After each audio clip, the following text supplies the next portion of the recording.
And Paul Makin not only brought me a glass of wine, but he also brought his beautiful wife. Paul, come and sit down. You will? Better, Jeremy. Hang on. Am I too loud for you? I just had to turn you up. Okay. Lovely to see you, and cheers. And to see you too. Yes. You know, last time I was here, you provided me with half a bottle of red, I think I knocked off while I was here. A beautiful South Australian red, beautiful wine made by great producers, made by great winemakers.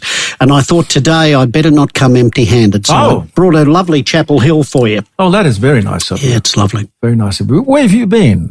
Where have I been? Well, all over. Sydney. Yeah. We're house sitting now. We're enjoying it. Must be interesting. It's wonderful, and you look after these wonderful dogs. We're looking after 2 beautiful dogs at the moment. They're so well behaved. Yeah. We love them. Yeah. So how do you choose? I mean, you go to a website. Aussie House Sitters. There's also Mind a Home and another one. And you put your profile on there and you say, we'll look after your house in Adelaide, Sydney, Melbourne, Perth, Brisbane, wherever. What's the catch? There's no catch. But there's an obvious question, Paul. Yes. Who minds your house? Well, we have a person who does that. We have a minder that looks after our house. And not a house sitter, but a house minder. But we house sit houses all around Australia now, and we're absolutely loving it. We really are. It just means we can stay in beautiful Sydney. We were staying, Sydney very well. Yeah. We had a beautiful home at Northbridge. Northbridge is a great spot. It's great. And we had a little Frankie the dog to look after there. And we were there about 3 weeks in Sydney. Uh-huh. So you get the house free of charge. Yep. But you look after the pets, take them for a walk. And we walk anyway. So it's a big responsibility, though, isn't it? I mean, you're taking the dog and, You don't really want for the owner to turn up. I'm sorry, your dog's dead. It's dead. There's a comedy track along those lines. I can't remember. No, it was Bob Newhart, was it? The movie, that terrible, it was a great movie. What was the movie with, Fish Called Wanda? Oh, yes. And the dog ended up under the block of cement. Do you remember that? Flat? With the lady with just the lead. We don't want that to happen. I remember at Nova a few years ago when I was helping out there, Natalie Gogolas. Yeah, Natalie. For a holiday for a few weeks. Yeah. And George was meant to look after her goldfish. Yeah. Except the goldfish died. So he had to run out and find a goldfish. How do you look after a goldfish? So he went out. So you had to go and get a replica. I don't think Mary and I want to go out and search for another dog that looks like the one we've killed. Yeah. No, we won't do that because we look after them like they're our own children. Any unusual pets, Paul? Not so far. No, I mean, no tigers, lions. No, they do have snakes. They've put up snakes. We don't want snakes, and we don't want to look after snakes, and we don't want to look after really guinea pigs and all of those sort of things. We look after cats and dogs. That's what we do. No, I think that's terrific, and they must react in an amazing way. We've got this star who's going to come and look after my house. Yes. Who's the star? You? Oh, me. Oh, God, stop. Jeremy. Don't stop. No? Keep going. Well, I can't think of any medium in which you have not been a star. Well, even on the stage, I did some stage work in Port Douglas at the Clink Theatre, it's called. It used to be an old jail. And I did Priscilla, Queen of the Desert. I played Bob the Mechanic, who falls in love with one of the ladies, or the blokes, the ladies, the ladies. It's hard to tell these days. It's hard to tell. In fact, you're not supposed to tell. Speaking of stars, remember we were at Scambles the other day? You just reminded me. We found this old, I think it was a TV week. And I think Jeremy noticed Paul Makin. Oh, my goodness. That would have been... What's the year? I reckon it was early 70s. That. Who's in the picture with me there? Who's that? And this is great radio, by the way. Oh,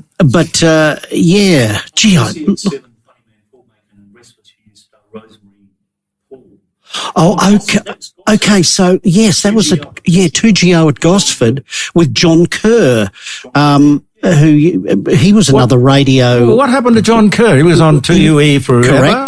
Correct. Well, he retired. There's some announcers that actually retire. Not in our little realm, but in other realms. There are people who actually retire. I don't want to do that. No, I think it's wants to do a that. terrible backward step. No.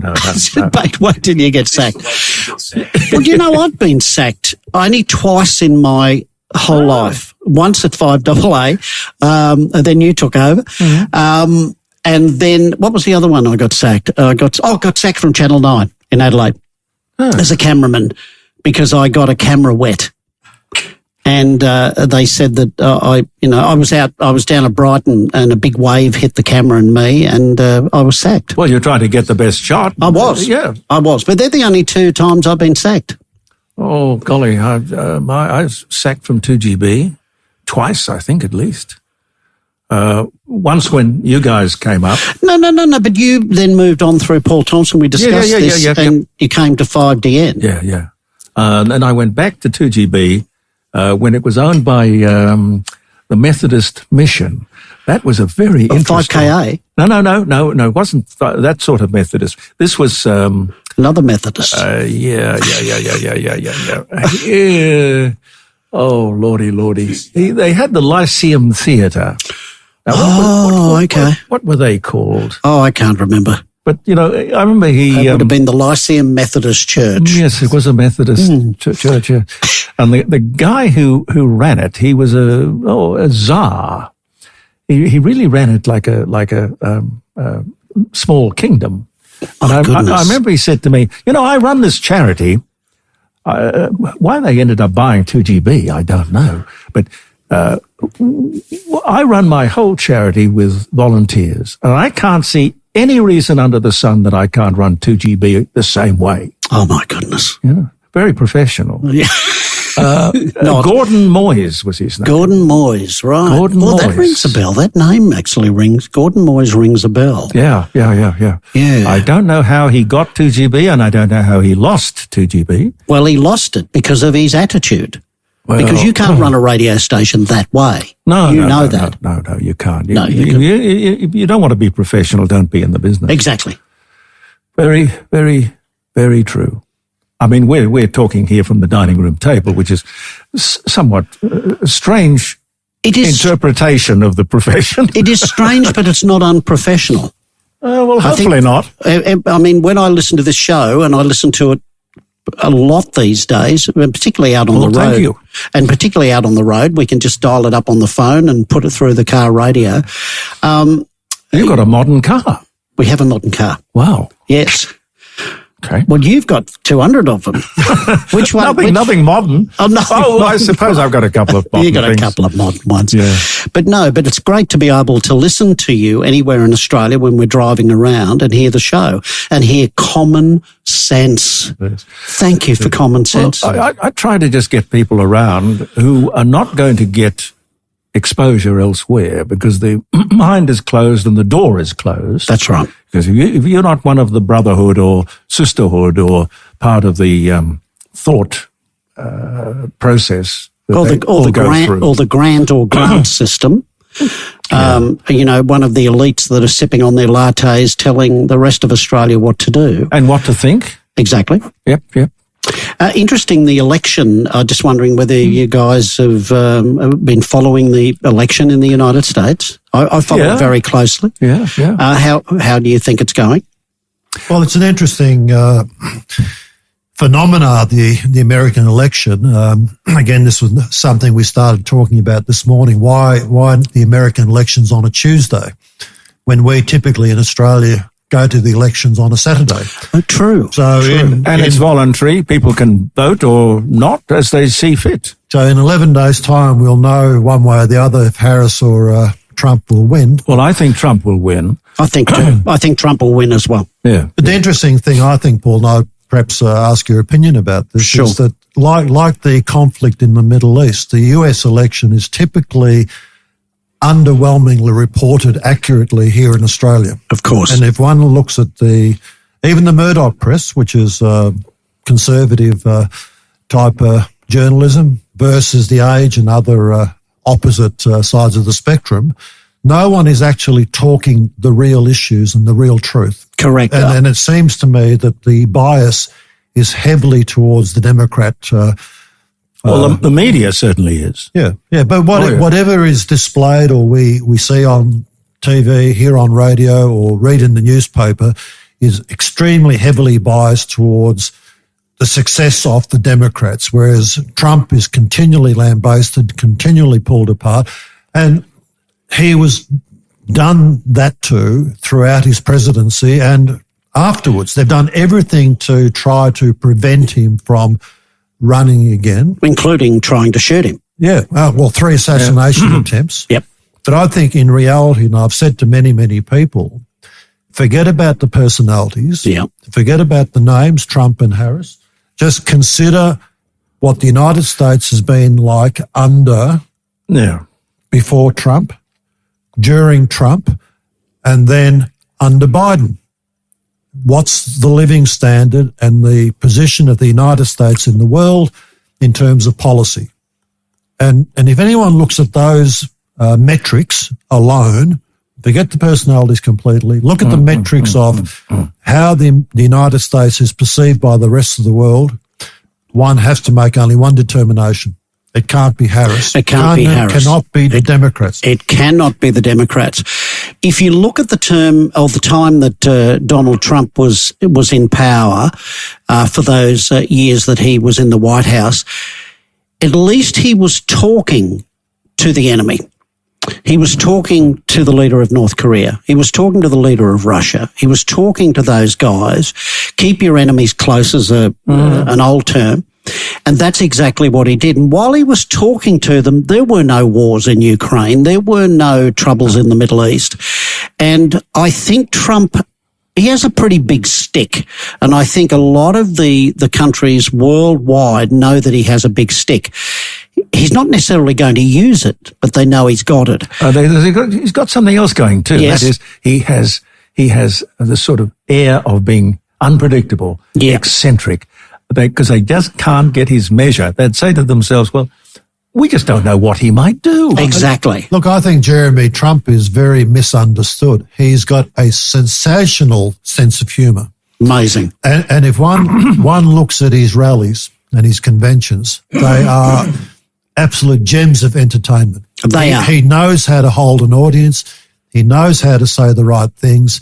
But he's a totally unconventional politician. He's not a politician. By politician standards. He's not a politician. He's a businessman. And isn't it about time, and I reckon that you guys would agree with this, isn't it about time you had a country run like a business? We don't have Australia run as a business. Very good point. If it was run as a business, we wouldn't be in the debt we're in. We wouldn't be spending all of this crappy money, on The Voice and all of that sort of stuff. Not crappy money, but, on crappy $500 million. Because we'd be running it as a business. When Trump gets in, he runs the country like a business. Isn't that what we want from a leader?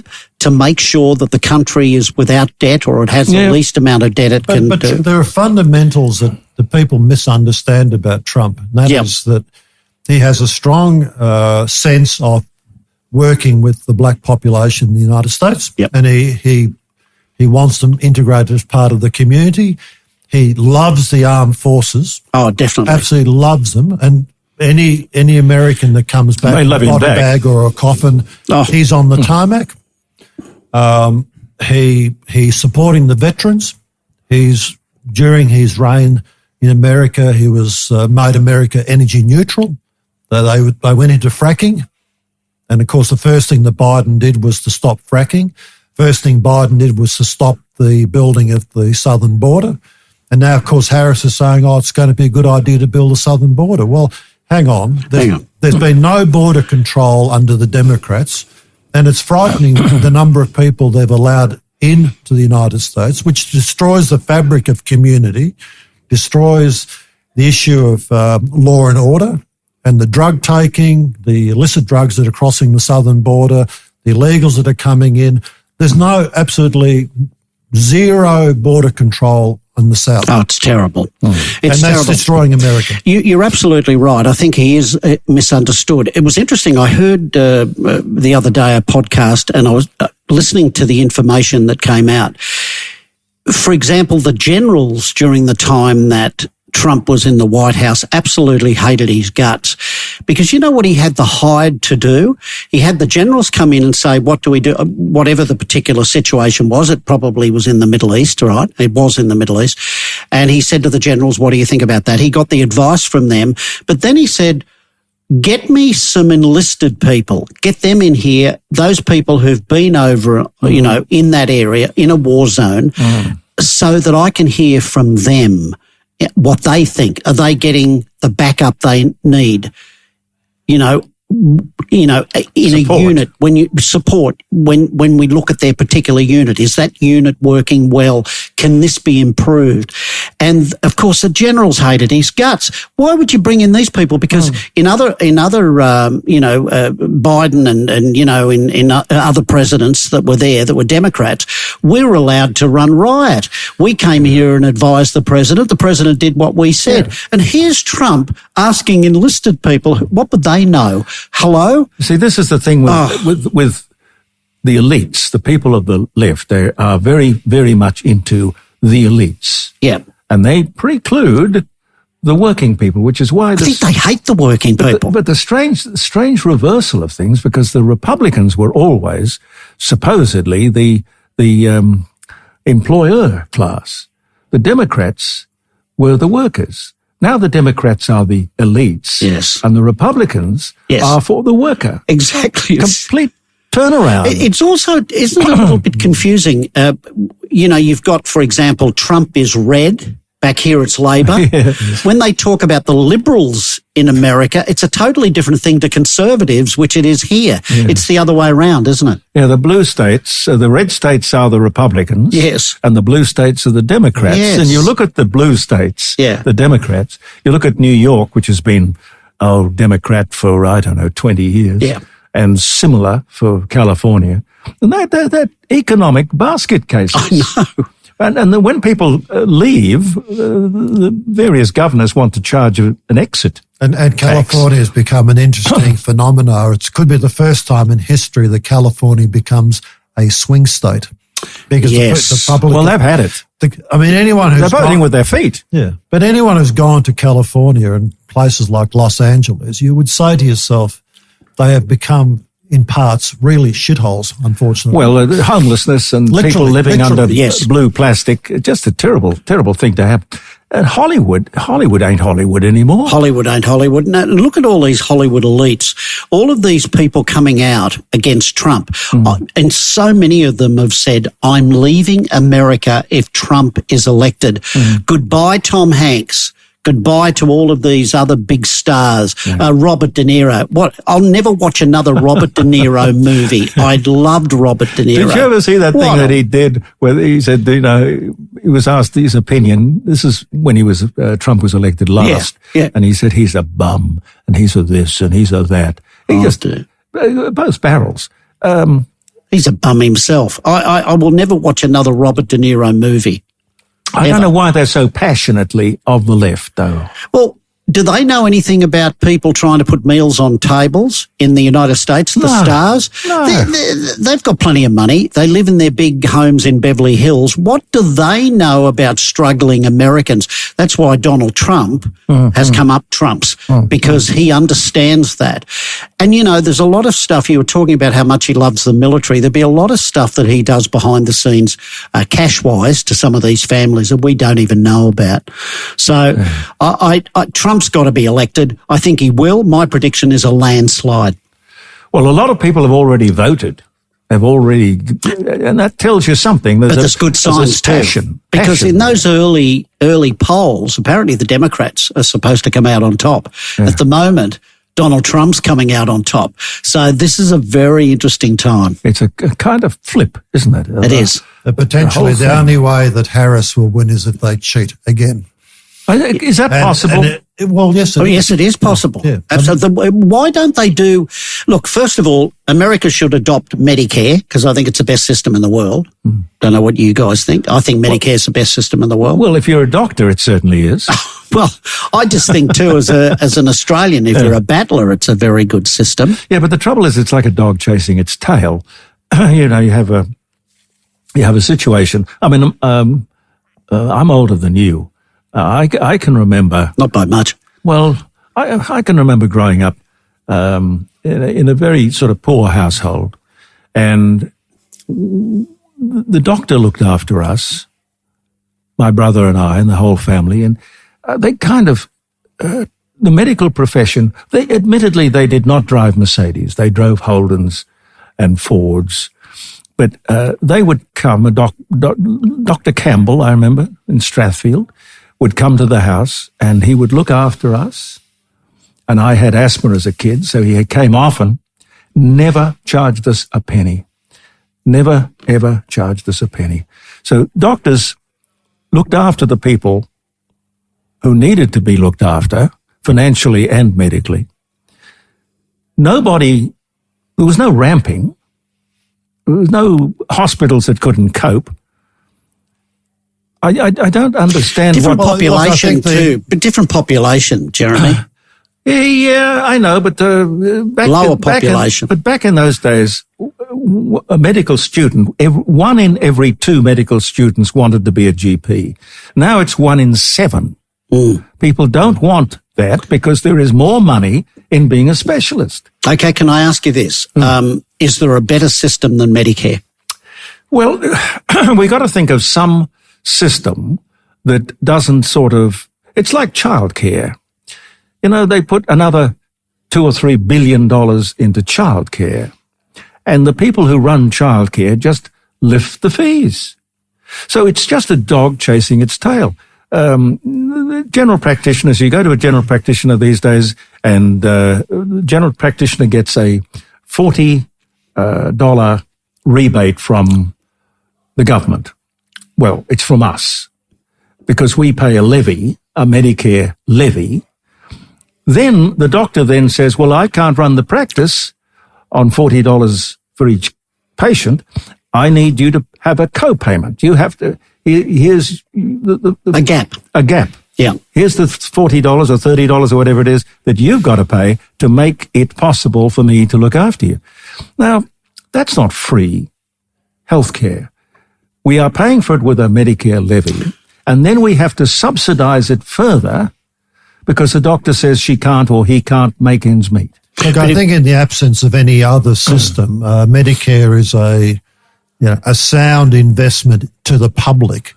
The problem is the cost of running it. It's like the NDIS and other programs. It's the cost of running it and the administration of it.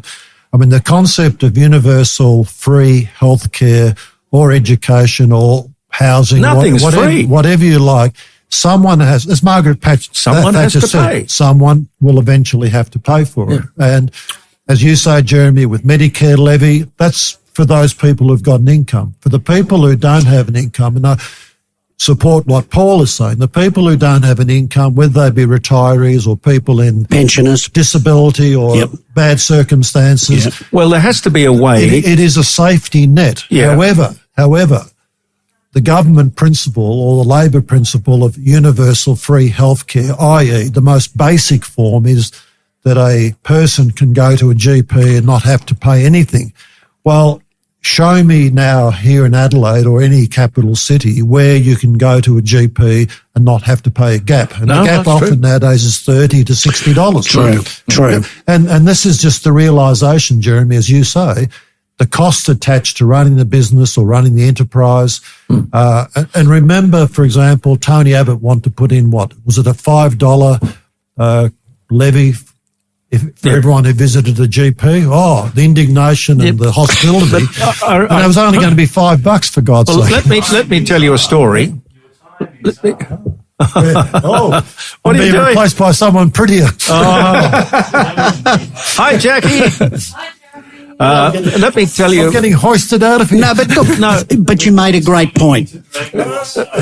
Thank you for making a great point. Before the hook comes out, thank you. Let me tell you a story. Sure. Paul. My dear old mother, she lived to almost 100. She was obviously had fairly good medical care. She lived to almost 100, 99, and. You mean she didn't get to 130, as I heard earlier on your show? No, didn't quite. She probably would have liked to, but I'd go out to see her when I was in Sydney. I'd go out to see her, and she would say, "Look, I can't. I've got to go to the doctor this afternoon, so I can't sort of stay talking too long." And I said, "Well, why are you going to the doctor?" Oh, well, no, are you sick? No. I go to the doctor a couple of times a week. I said, well, why do you do that? If you're not sick, why? Oh, well, she's so nice and she loves a good chat. and she literally would go to the doctor twice a week for absolutely no medical reason, but the taxpayer, she said, look, don't worry about it. I'm not paying. It's not costing anybody anything.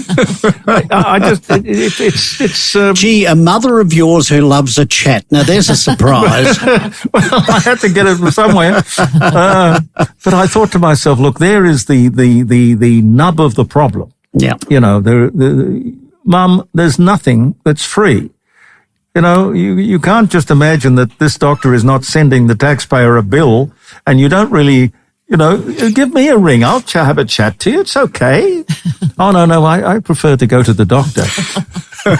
I remember... A lot of elderly people do that. Exactly. I remember that time when you were often flying to Sydney to catch up with your mum. Well, I did. I as often as I could. Yeah. And I was the same when I was living in Sydney, flying back to see my mum down at Morfordvale. And you do that for your mum. Particularly, I mean, Mum was just such an amazing woman.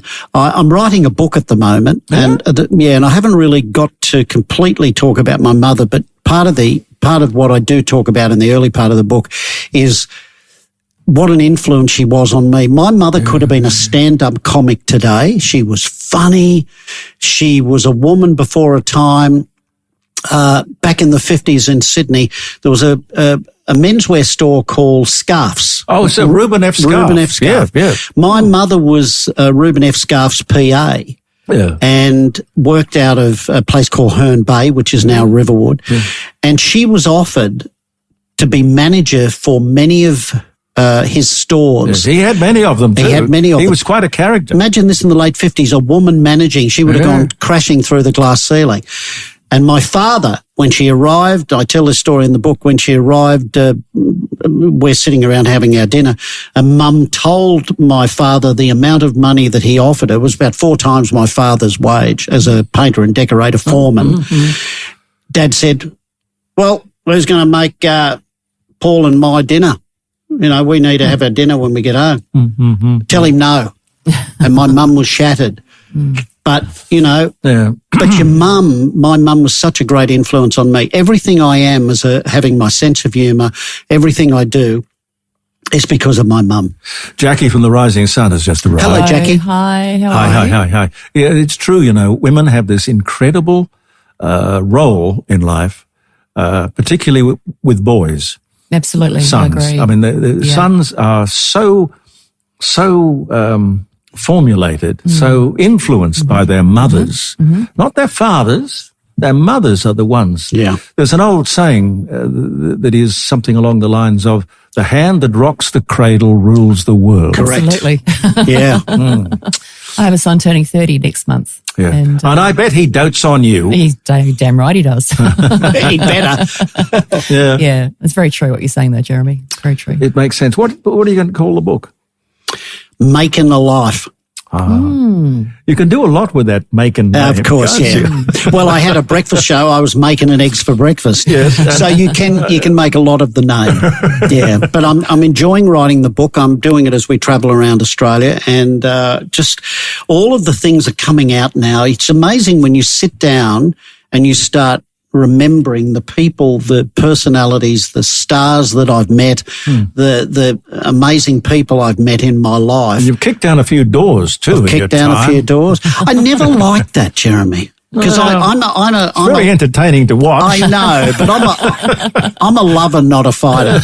I'm a pacifist. I hate confrontation, and whenever I did those sort of things, it was always just a big deep breath before and went in. But I hated it. I hate confrontation. I love peace. I love love. But the thing about entertainment is it's about conflict. Yeah, There's it something is. Makes it interesting. Well, a radio show where everybody agrees is boring. Yeah. If you have different views, which we just had on Medicare, it's interesting. Yep.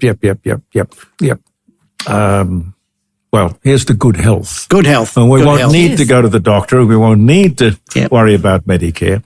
Now, you've got a really big year next year, haven't We've you? got a massive year next year. 180 years. The Rising Sun in. Yep. 180 years old next year. So Wow. very excited about that. Is there anything older than 180 years? I'm not quite sure, to be honest. Still looking into that. It's certainly not in the area, not in Kansas. No. But there'll be a big celebration of some sort in probably about March. Yeah. We're working on. So How are you going to celebrate it? Not sure yet. We're still thinking that through. Gee. The Rising Sun, one of the iconic pubs It is, in Adelaide. really I mean, is. Marion and I have been there quite often, and you walk into that building, Yeah. and you're part of history. Absolutely. It's just And you haven't. fantastic. And what I love about the Rising Sun, you've kept all that intact. You've done your refurbs. You've made sure the place looks great, but it's still the Rising Sun. It's still the Rising Sun. Heritage listed. So Beautiful. it's just gorgeous. With that history of, who was it that, his name's gone out of my head. You're thinking of the Schmidts? Schmitz, Yep. yeah. Anton and Lenise. Yeah. Yep. Remarkable Yeah. restorers of Yes. so much faithful They brought it back to life, which was originality. great. Yeah. Bring it back to life, but don't sacrifice the originality of It it. was so close to being knocked down. It was just really, really run When was down that? and abandoned. I think between 72 and 83 it was abandoned. So it was literally rubble. Oh, yeah. Can't hear you, Tony. So there was a lovely hotel on the corner of Pulteney Street and Rundle Street, which used to be We the knocked Ensa things building. down with gay abandon. And that was a beautiful 1920s hotel. Yeah. And they knocked it down for that horrible car park, which looks terrible. Why would you do that? Early 70s. Developers, politicians getting together. But you can understand how they might want to make money out of our history and heritage, but I just can't understand a government letting them. I mean, look what's happened with the Crown and Anchor, all that debacle. And We were known as the city of churches. And Yes. when churches became discotheques and restaurants and cafes, and suddenly the building. Yeah, and they pulled down the Old South, which of course you'd never be able to do today. Interesting you say, why do politicians and why do governments do that? If you go back to Sydney, for example, the Rocks under Premier Askin was going to be torn down. This is the Rocks in Sydney. Can you imagine it being torn down? But Askin with, his brown paper bags and Chinatown and his pollies, they were getting together with developers and they said, right, we're going to knock this place down. And you know what? People power, as you always power, say, yep. Jeremy, people power prevailed because the newspapers got onto it, the TV station got onto it, and the public went nuts and saved the Rocks. Similar thing in Adelaide, people started to realise that we had these beautiful buildings. Absolutely. Look at all the cinemas, the beautiful cinemas that we had that were knocked down. What do people think is going to happen with the vast amount of immigration that the government's tolerating? Encouraging. When Australians at home can't find housing, that we're bringing in more people, and then the local councils and the state governments are allowing suburban infill, and now we're talking about 8 to 20-storey towers being built in suburbs to house people. What do you think is going to happen? The landscape of the city. It'd be hardly it's recognisable. already changing. Why don't they rapidly, very rapidly? Why don't they actually tackle the real problem, which is basically overpopulation? Population Too is many the biggest people problem. in Australia Yep, are not yep, keeping yep, up with yep. the housing supply. Yeah. fix it at the other But end. it's not just Australia, it's the whole world. I mean, Well, the world can't... At least we can what are limit at, who 8 comes billion? into our country, though, and that would solve part of our issue here. Well, our problem is the same problem that the Aboriginals had in 1788. If you cannot control your borders, you will lose your country. Yep. Just as simple as that. But going back a bit, what about all the beautiful buildings in Melbourne that were destroyed to make way for the Olympics in the that was a 50s? disgraceful Oh, yeah. Just to make us look like we were modern. concrete. I don't like modern. You know, you mentioned the rocks. No. Sydney wouldn't be the same don't like without modern the rocks. either. It's a lovely No. enclave. No. The rocks, the Save the Rocks thing was a big thing, wasn't it? It was a push. It was absolutely huge. And you walk around there now and what a beautiful space it is. There was an idea, I don't know who put it together, but every pub, now how did it happen?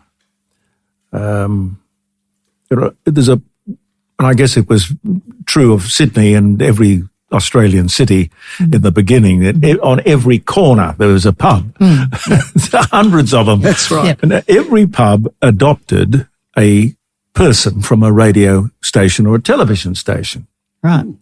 And I got the Brooklyn, or as the thing was called, the Brookie. And what you had to do to justify your adoption, you had to raise money for the campaign to save the rocks. So everybody put, I don't know what we did. I think we sold T-shirts, had quiz nights, but you had to be there and you had to buy people drinks. It was good for the pub because you were generating publicity. Where was the Brookie? Oh, Exactly. It was on the corner of George Street and Argyle. I know it. Yeah. Yeah, beautiful pub. There was a thing called the Argyle Cup. Did you save it?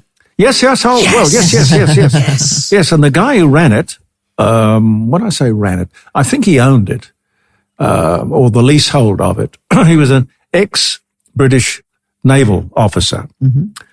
God knows how he ended up in Sydney running a pub. That's what we all say.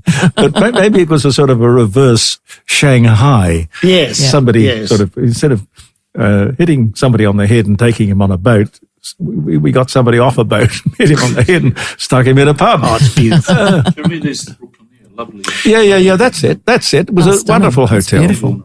A pub. Wow. True, honest to Why would you goodness knock that Australian pub. Look, I think we undervalue the role of hoteliers in our community. Inns, taverns were a vehicle for people to congregate, community, get together, a charge after Well, it still work. is at the Rising Sun. Well, Same look, thing.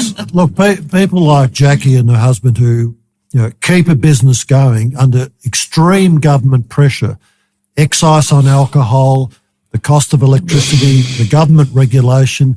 If you're a hotel running gaming and betting, the regulations attached to that are enormous, and they're just making it more and more difficult with the cost of living for people like Jackie. They're killing the goose. to run a business. They're killing the goose that's And if we trying to don't- lay the golden egg. And if we don't have these venues where people can congregate and get together, families, I mean, hotels now are family venues, family friendly, good places to visit, excellent venues like Jackie's providing. Yeah. If we don't have these places in the future, we're just going to be poorer as a community. You're absolutely right. Hey, what are you doing for Melbourne Cup Day, Jackie? Oh, Melbourne Cup Day. Looking forward to that. So we've got the usual sort of things happening. Sweep, the race being screened on the big screens. And just come in, a la carte menu. There's no set price or anything like that, so people can just order whatever they like. So can you book for it at all? Yes, you can. You can book for it. You can book either just by ringing, I think would be the best way, 833-0721. What was that? The US election. 833. Is it? Doing anything there? No. What was it? 833-071? 7221. 721. Right. Yeah. No, that'll be great on Melbourne Cup Day.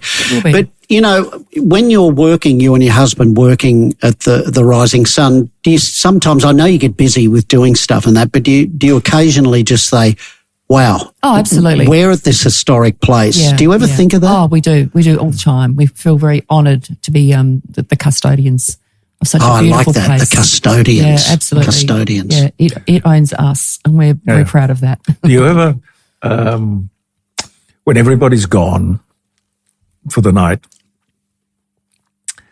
sort of you and Grant say, fill a glass of wine and just... Sure. Because people mess the place up sometimes, you know. They're demanding. They want service. They want food. They want a drink. They want... But, you know, when they all go home and the fire is still going... Yeah. It's beautiful. And sit down and relax. You sit there and you just look at it. It's so atmospheric and so it's pleasant. The charm is just incredible. Absolutely. The knockoff drink. The knockoff drink. Yeah. You know, they made a television series around a pub. They've written lots of songs about pubs. I can't think who the guy was, but they brought him out from England. The Rose and Crown. It was a Bobby Lim production. Oh, I love Bobby Lim. He was a great man. He was a great character. But he was a great man too. I got to know him. Bobby and Dawn. Yeah. Oh, we'll get back to that in a second. I'll just tell quickly a story about Bobby Lim. Bobby Lim, I was at a telethon in Perth, and Bobby Lim had this because he did vaudeville with Dawn. But he came from Adelaide, I think. I know. Yeah. Vaudeville he did with Dawn, and he had an old vaudeville routine, and he said to me, Paul, would you do a two-hander vaudeville routine with me? We can rehearse it out the back. And I said, stop me. and we did this vaudeville routine, and it went across like a ripper. He's a ham. I'm a ham. Put the hand up. But to work with Bobby Lim and him to show me little things, little timing things. Showman. Fantastic. Did you ever work with Tommy Handlin Jr.? Oh, absolutely. Tommy was a little bit more difficult. I found American. He was American. I found Tommy very hard work, I've got to say. A nice guy, but hard work. He ended up working in a circus. Yes, Silver Circus. Yes. Silver Circus. I think he bought it, didn't he? No, he didn't. No, he never bought Silver Circus. No, that was always owned by that family. But they had big problems too. They had great arguments with Tommy. Tommy liked his red wine too, but just a few more glasses than we will have today. Yeah. Yeah. I'm not saying, I'm not, I don't want to disparage the man, but I'm just saying he when he'd had a few, he was a little bit cantankerous, put it that way. Yeah. Do you remember Mike Walsh? Oh, of course, yeah. He's still running that theatre. Yes. The Orpheum. I went on Mike Walsh's midday show when I was with Willisey, and total pro. Yes. I don't know why he... they fiddled around with it. They had a winning formula. Then Ray Martin took it over. Well, they moved him to nights. The night thing didn't work. No, his midday show. He broke, don't fix it. Oh, the blue rinse set loved him. You would go and see, there'd be just a sea of blue rinse in the audience, and they loved him. Whatever happened to blue rinses? You never see a blue rinse these days. Well, that's right. But in those days, the buses just turned up with the blue rinses. Well, there's a story I can tell you about that, because when Mike Walsh came back from England, where he'd been doing song and dance stuff, and Ian Holmes had offered him this thing called the Midday Show, which was based on the Mike Douglas show in America. And it was just a kind of carbon copy of that. It was all around having a live audience. Yes. Very important. And they had trouble getting people, because we were out at North Ryde, and it was a bit of rely on locals. Mm-hmm. Anyway, Ian Holmes had this idea, and that was, it's going to be a great show, and it'll tick all the boxes and all the rest of it. And what we'll do is we'll get a bus, and we'll go around to all the nursing homes, all the retirement villages. What could possibly go wrong? And I was doing the voiceovers for the show on this very memorable day. I wonder if can I use a swear word? We can edit it out. Oh, okay. Anyway. What about the live version? That, yeah. All right. Yeah. Anyway, I was doing the voiceovers. You sort of have to G up the audience and get the whole thing going. And, ladies and gentlemen, blah, blah, blah, blah, blah. And anyway, the thing sort of started, and Mike came out, and he always did a sort of a soft shoe or a song and dance thing to begin with. And this guy stood up in the audience. He was quite elderly. He just stood up in the audience, and he, at the top of his voice, it's live, you see. Yes. No editing. Yes. No. He stood up, and at the top of his voice, he said, "Who the hell do I have to fuck to get out of here?" Because he was this poor fellow who had no idea why he was there, how he got there. He just wanted to get out. What was this in front of him? He didn't want to be a part of it. I don't know. Some bloke doing a soft shoe. What are these people doing in my bedroom? That was live TV. That was live TV. Yeah, I live didn't TV. realise, Jeremy, you did the voiceover for that. Oh, My goodness. back in those days, I was doing, we're talking 1969 through Yeah. 1974. Wow. I mean, I was dog's body. I did everything and anything. Okay. Absolutely anything and everything. That's fantastic. Be connected to that show. I mean, it's historic. When I went in there, of course, one of the great people on Mike Walsh show, which helped make it such a success, was the wonderful band leader, Oh, yes. Jeff Harvey. Yes, there was Jeff Harvey. Jeff Harvey. And Jeff Harvey they would have people come on the show to sing, all different types of artists. Jeff Harvey could work with any of those people. He was amazing. And he was funny in his own right. Yep, and it was live. It was live. And it was all part of the entertainment which came together every single day, 5 days a week. It was either 1 hour or 90 minutes. No, I reckon it was 90 minutes. 90 minutes. Definitely 90 minutes. It was a great show. And we didn't have videotape. No. So I don't know. They all got lost. Well, it all got lost. But they used to have this thing called Kinney. Kinney. Yeah. Kinney was basically, they would make a film of the actual videotape. Yes. It's called a Kinney. Yeah. Yep. Okay. Oh, we got to find a Sort of do the puppy. doggy- Yeah, we'll find a puppy dog at home. Have you got any animals, Jackie? No, unfortunately not. No, we're not home enough. No. Jackie, can I ask you a question and tell me the truth? Yes. Has the rising sun got a ghost? Oh, we've got lots. All right. What's have the main? several. What's the main one? Main one is Catherine. I call her Catherine. Yes. I don't know her name, but I just call her Catherine. Yeah. And she was a barmaid that worked there back in the 1800s when it was first built. Right. She either fell down the cellar stairs or was pushed down the stairs, but she died in the cellar. Yeah. God. So she has attached herself to me, which is fabulous.